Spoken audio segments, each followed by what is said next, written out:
Are you tired of watching visitors leave without subscribing? Learn to create and publish a Klaviyo pop-up in under 2 minutes. We'll navigate to the Forms area, pick a pop-up template, connect your email list, and publish it live in just a few clicks. Click on Website.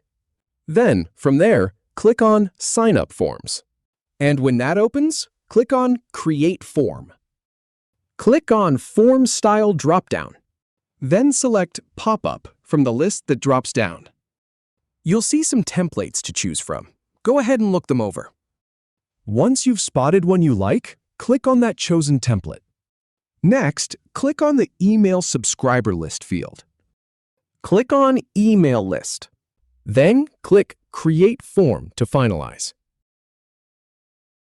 After that, click on Publish or Schedule.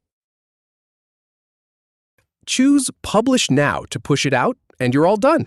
Nice work. If you have any feedback or if any info is inaccurate, please leave a comment below. We'll do our best to answer or redo the video if needed. Thanks for watching.